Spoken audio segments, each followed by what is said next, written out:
Assalamualaikum warahmatullahi wabarakatuh. Nama saya Muhammad Hilmi Al-Muhsi dengan NIM 20040260107. Jurusan Ilmu Al-Quran dan Tafsir, kelas D2. Ya, pada kali ini saya akan berbicara tentang before after pembelajaran filsafat umum yang diampu oleh Bu Wawai Sadia. Oke. Pada awalnya, saya berpikir bahwa ilmu filsafat itu ilmu agar kita berpikir sangat kritis supaya kita tidak salah dalam mengucapkan suatu kalimat.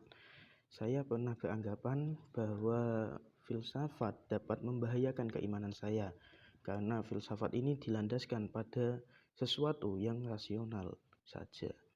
Dan jika berbicara Tuhan, saya selalu membatasi diri dengan makalah tafakkaru fi khalqillah wala tafakkaru fi dzatillah, yang artinya berpikirlah pada ciptaan Allah dan jangan berpikir pada zat Allah. Jadi seperti itu pandangan saya sebelum adanya pembelajaran filsafat umum yang diampu oleh Bu Wawai ini. Dan setelah mengikuti pembelajaran ini, ada beberapa hal yang sangat menarik dan bahkan dapat dijadikan pegangan untuk kehidupan kita. Berikut penjelasannya. Oke, yang pertama yakni filsafat stoicisme, yakni filsafat yang mengajarkan cara hidup untuk menerima keadaan di dunia. Jadi kita pasrah pada keadaan gitu. Ya, manusia harus terlepas dari nafsu, yang mana nafsu berarti kesedihan atau penderitaan. Hidup menggunakan akal dan kebajikan adalah hidup yang selaras dengan tatanan ilahi alam semesta. Selanjutnya yakni Helenisme Romawi. Ada beberapa aliran Helenisme ini. Yang pertama, Stoasisme yang telah saya bicarakan tadi.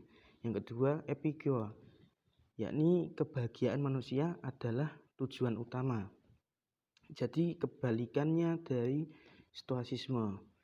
Dan yang ketiga, Skeptis, yakni untuk mencapai segala sesuatu, manusia harus percaya bahwa segala sesuatu itu tidak benar sampai bisa dibuktikan kebenarannya.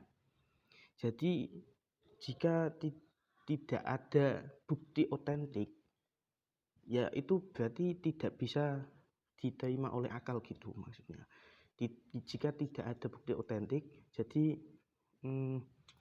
kita menganggapnya itu bahwa itu tidak benar gitu, itu tidak ada. Oke, jadi seperti itu. Lalu lanjut filsafat India atau Hinduisme. Filsafat ini mengajarkan harmonisasi manusia dengan alam, harmonisasi manusia dengan alam. Hinduisme tidak ingin menguasai dunia, tapi ingin mengakrabkan diri pada dunia gitu. Lalu filsafat Cina. Filsafat ini mengajarkan kita sikap optimis dan demokratis. Para filsuf Cina dahulu berhasil membangun etos masyarakat Cina seperti mencintai belajar dan mendorong orang gemar melakukan penelitian mendalam atas segala sesuatu sebelum memecahkan dan melakukan sesuatu. Lalu filsafat Yunani kuno. Yunani adalah tempat pertama dikenalnya filsafat. Filsafat sendiri diambil dari kata Yunani, yakni philo yang berarti cinta dan sophia yang berarti kebijaksanaan. Salah satu yang saya suka dari filsafat Yunani ini adalah ajaran Sokrates dengan metode bidannya, yakni dia seperti membidani gitu. Jadi dia bertanya kepada seseorang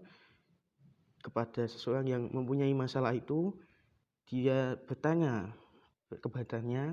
kepadanya sampai dia menemukan titik temu gitu, atau tujuannya atau hasilnya itu. Jadi seperti membidani gitu. Sokrates membantu seseorang itu untuk mendapatkan tujuan Sokrates-nya begitu. Jadi itu yang saya suka dari Sokrates. Nah, dengan ajaran Sokrates tersebut kita bisa menemukan tujuan hidup dan siapa jati diri kita. Karena dengan ditanya terus-menerus, kita akan berpikir kritis. Dan cara itu sangat membantu dan bisa digunakan sampai sekarang. Jadi begitu. Lalu yang terakhir, filsafat Nusantara. Yakni filsafat Nusantara ini dapat dibuktikan dari ajaran adat dan budaya yang ada di Indonesia. Tanpa disadari, masyarakat Nusantara telah berfilsafat yang dibuktikan oleh adat budayanya seperti hal-hal yang berkaitan dengan supranatural, contohnya kepercayaan animisme, dinamisme, lalu hal-hal yang berkaitan dengan alam, contohnya penamaan paku alam yang berarti patokan atau panutan alam. Lalu filsafat Nusantara berorientasi pada tujuan akhir, contohnya ada pepatah Jawa yang mengatakan urip mung mampir ngombe, yang maksudnya adalah di dunia ini hanya sementara, diibaratkan seperti mampir minum gitu dan lain sebagainya. Jadi itulah yang dapat saya ambil dari pembelajaran filsafat umum, dan aslinya masih banyak lagi yang bisa bukan hanya segini aslinya, masih banyak lagi karena istimewa ini, sangat istimewa. Dan semoga menjadi ilmu yang bermanfaat bagi kita. Wassalamualaikum warahmatullahi wabarakatuh.